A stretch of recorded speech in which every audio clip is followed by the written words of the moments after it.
Between 1969 and 1970, in the depths of the Cold War, the United States launched a covert bombing campaign known as Operation Menu. The secretive operation stemmed from the escalating Vietnam War, where American forces stationed in South Vietnam faced relentless attacks from North Vietnamese troops. By early 1969, U.S. intelligence uncovered a troubling reality. North Vietnamese forces were using hidden bases deep in the Cambodian jungles to launch strikes against American soldiers.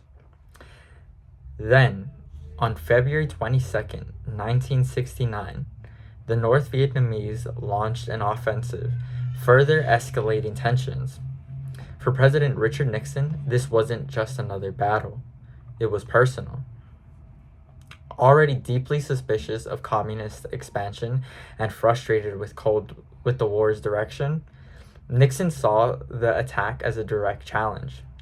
Determined to strike back, he turned to his national security advisor, Henry Kissinger, and together they devised a bold and secretive plan, a massive bombing campaign targeting those hidden enemy bases.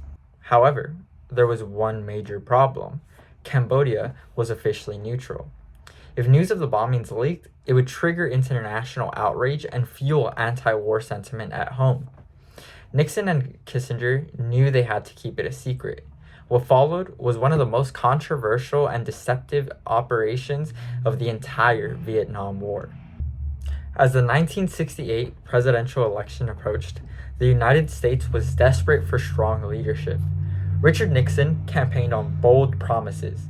He assured the public that he would continue peace talks in Paris and work toward ending the Vietnam War. Many Americans hoped that this would mean a gradual de-escalation, allowing U.S. soldiers to return home from what they saw as an unnecessary war. But Nixon had other plans. Rather than seeking a traditional diplomatic approach, he embraced what he called the madman theory. An idea that if he convinced North Vietnam that he was a reckless, unpredictable leader, willing to go to any lengths, that they would be forced to negotiate on his terms. Before taking office, Nixon signaled his intentions. While en route to a NATO meeting in December 1968, he privately instructed Kissinger to prepare airstrikes against North Vietnamese targets. However, Nixon was a tactical strategist, and he knew that military decisions took a long time.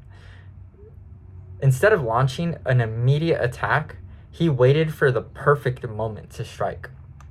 And that moment would come on March 14th, 1969, when communist forces launched attacks on South Vietnamese urban areas.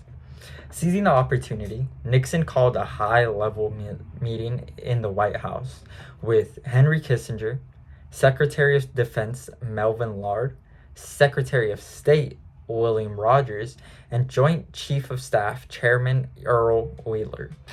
During this meeting, Nixon made his decisions. The only way to force the communists to negotiate was to bomb their hidden bases along the Cambodian border. This decision marked the beginning of Operation Menu. That would remain a carefully guarded secret from both Congress and the American public. The secrecy surrounding Operation Menu was meticulously planned. Information about the bombings was strictly distributed on a need-to-know basis, ensuring that only a select group of high-ranking officials were aware of the true nature of the campaign. Determined to avoid congressional backlash, Nixon made sure there was no clear paper trail linking him to the operation. Orders to bomb Cambodia were often delivered verbally or through informal memos, making it difficult to track. Even the pilots of the B-52 bombers were kept in the dark. They received two sets of coordinates. One set for the official reports claiming their targets were inside of Vietnam, and another set for the real mission, directing them to strike inside of Cambodia. To further cover their tracks, the U.S.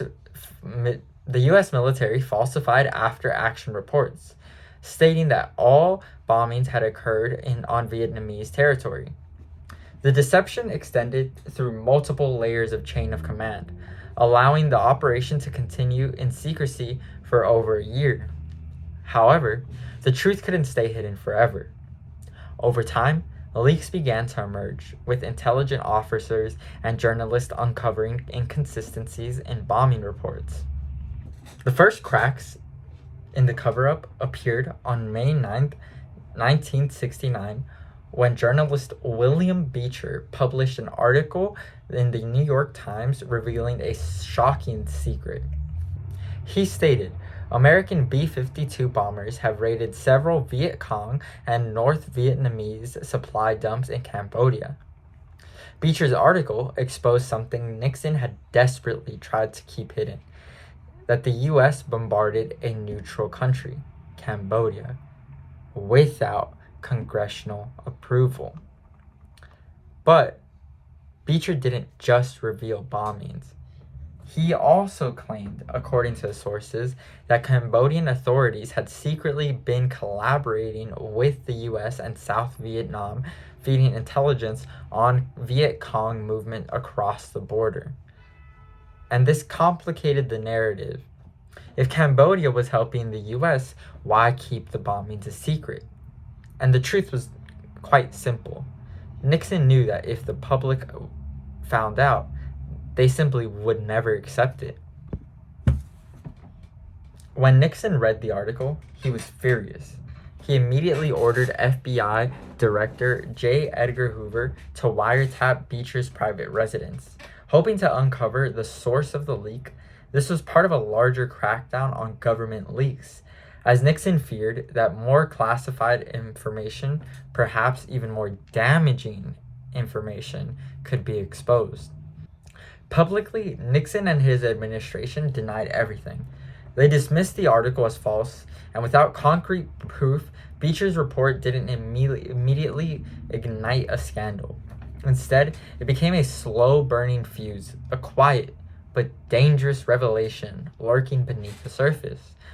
On April 30th, 1970, Nixon would be forced to go public, and he stood before the nation and declared, Tonight, American and South Vietnamese units will attack the headquarters for the entire communist military operation in South Vietnam. This is not an invasion of Cambodia. But to many Americans, it was just that, an expansion of the war. Nixon had promised to end. For years, the public had only heard whispers about Cambodia. Now, the president stood there himself, confirming their worst fears.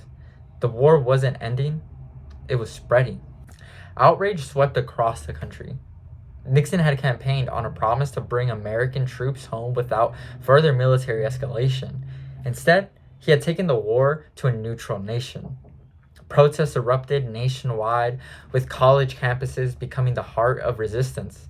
As tensions escalated, the nation edged closer to a breaking point. The divide between anti-war activists and the government had never been deeper, and within days the outrage would turn deadly. We'll hold off on that though, because you'll see. Operation Menu was not just about secret bombings of Cambodia. It was about the lengths those in power will go if they believe they are above accountability. Nixon was secretive about these bombings because he knew if the public found out, they wouldn't accept it.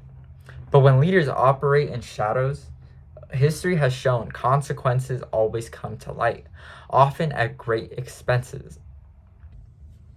Hello, I hope you enjoyed the video. And as I said earlier in the video, when I was alluding to something, that stay tuned. If you did enjoy the video, I'm going to try to get better with editing, producing, like finding clips, because I know it was just me speaking to you guys essentially, but I'm gonna try to find better clips to fill up the gaps. If not, I don't know, I'll see something if I can find a way to animate. I don't know if I can do that, learn that fast.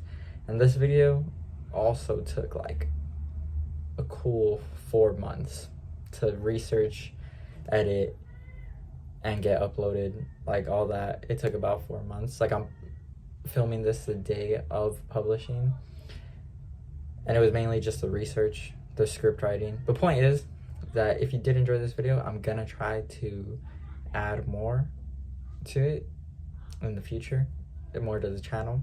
So stay tuned. Thank you. Like, subscribe. Have a good day.